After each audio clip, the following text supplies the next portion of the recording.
This is Switzerland and our last day on the Easter hike. Even though you have the big Alps in the background, nature did unfortunately not allow us to see it today. But the weather gave it a different experience, which I really enjoyed. And the trail is still worth doing, even though you can't see Jungfrau in the background. My name is Frederick, and these are my adventures.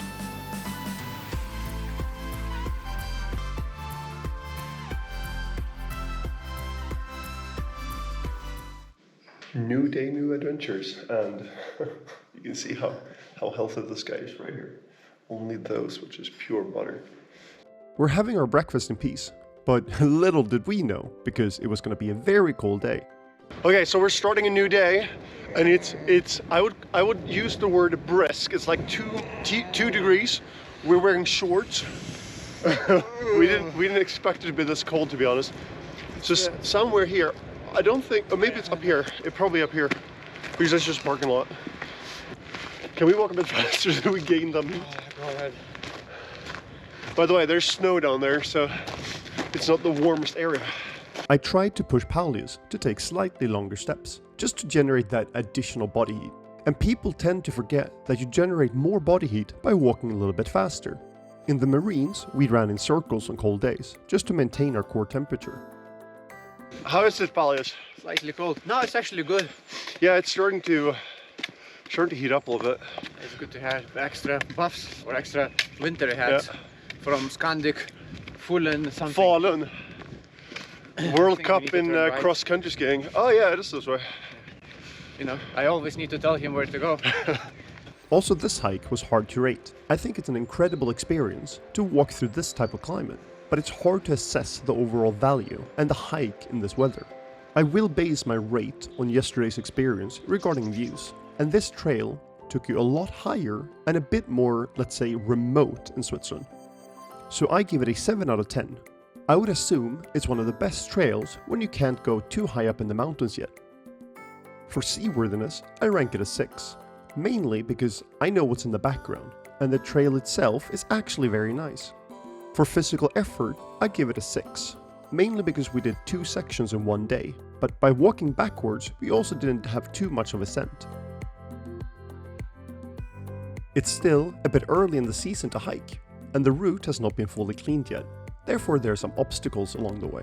But on easier hikes like this, it doesn't really matter, and it's worse when you're on a mountain path and the whole thing has collapsed, so you have to walk all the way back. It's an incredibly brisk morning, and like incredibly, it's so cold. But so the reason for that is the wind is coming from that area right there, and it goes this way. And we're walking on the ridge, on one side of the ridge where all the air is coming up. The cool thing, which I just found out, and I haven't thought about this, is given that it's so cold and there's so much mist in the air, and let's see if I can get that on video. But you see here, everything is frozen. So all the trees on this side is frozen. I found that kind of cool because I'm not used to this. I know that sometimes when you get the wind coming in from the ocean, the whole side is going to be totally frozen.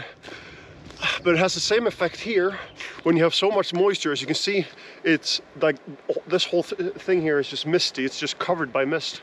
So you have the same effect from it being so cold in the air, and it was -degrees overnight. So everything here is frozen. Yesterday morning, it was so warm.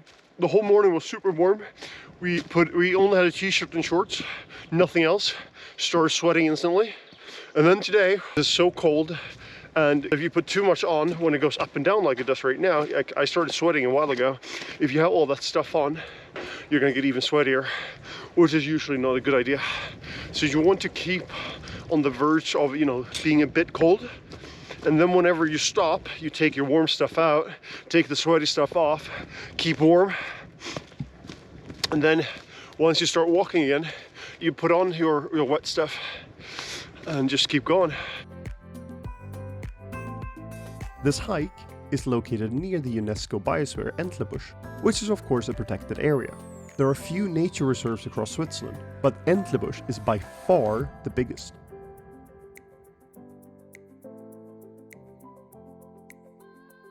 Really everything is frozen at this point, even the two of us. Even trees are frozen. Frederick makes us walk here.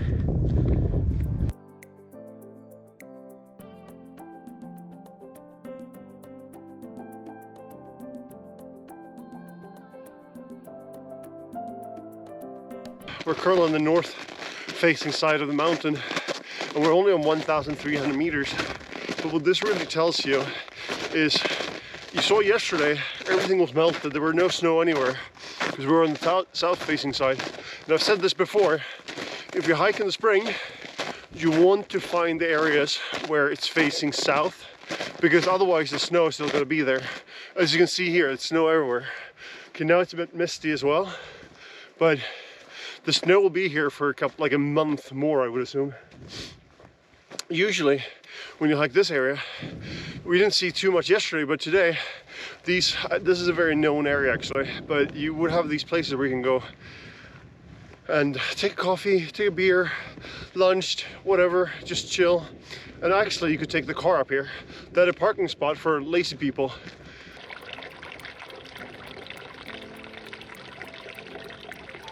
The frozen trees along the way gives the whole setup a bit of a wonderland feel to it. It's very enjoyable, but you cannot attribute this to the hike itself, but rather the weather. If you don't mind, I would really appreciate if you could press that subscribe button. It really makes me happy, and it also lets me know that you enjoy the content. People are cold everywhere. They're taking shelter over there. You can see right there. A bit afraid of the wind because it's really, really, really cold. Due to copyright reasons, I cannot play this, because they blast One Moment in Time by Whitney Houston in the background. So right next here, they have a hot tub, and you can only imagine the views in the background, because on a clear day, you have Jungfrau and all the high peaks around Lauterbrunnen. You know what? Like, we just started walking, we're like, no, of course we want some. Like, what? Like, yes. Okay, my hair is frozen. And we just stopped. Unfortunately, I'll probably have a little bit of the video of it, but we're not allowed to stay and film there. But we met these Swiss people and they said, do you want to have some coffee? We're like, yeah, it's a little bit of alcohol. It was 100% alcohol, nothing else. Grazie. Okay, so these people, they're like, oh, you should have it. And then we pass them and we think, well, I don't want alcohol. And then they're like, oh, it's coffee. So we went back to have warm coffee, and it was warm.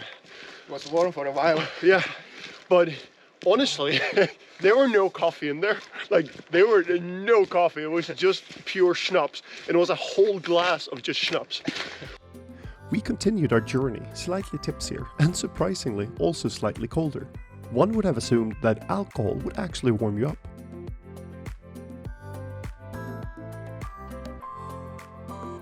Finally, it starts clearing up, but it's also colder, so both of us have our puff jackets.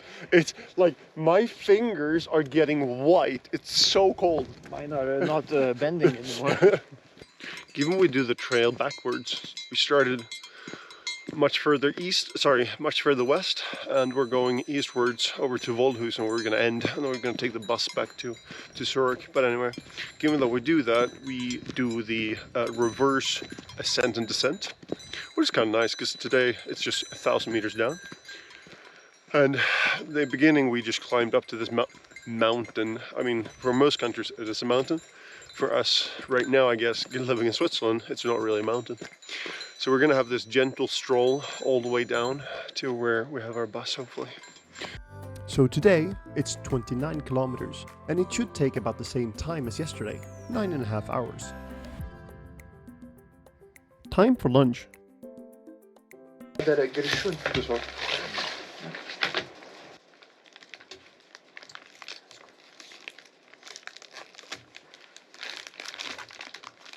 You know what's the best thing that can happen to Frederick? It's actually when he sees some animals. Crus here, and then Igaga's here. Look how excited he is. The baby horse. Look, it's a baby horse coming. And the parents is a bit upset there, making sure nothing is happening. Hey, little baby horse.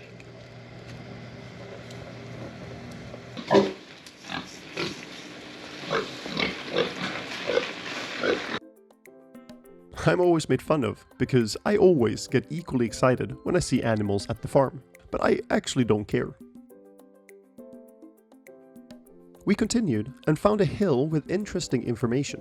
We made it to a little watchtower, and very cool here because everywhere around here you have these plaques showing, I'll show you here, all the high mountains in the background. And obviously on this side here we have, towards this side here we have Germany.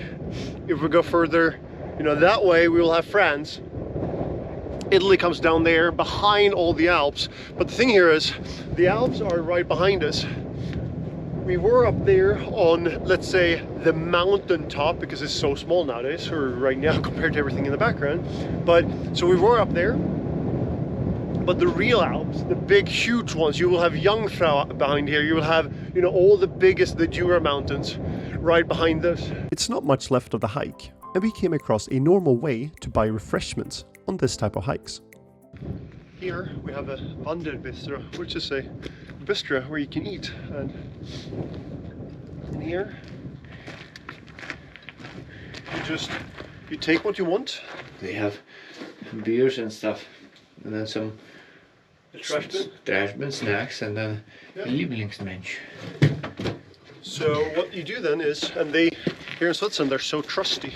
So you're gonna go there, you're gonna grab what you want, and then put your money on the top in the little red bin. They have trust here. I don't know how many, in Sweden that might have worked, I don't know. Maybe. To be honest, never trust a Swede. And after this, there were not much left. We soon made it to the city and made our way home. I hope you enjoyed the video and please subscribe, it really helps me out. Thank you and goodbye.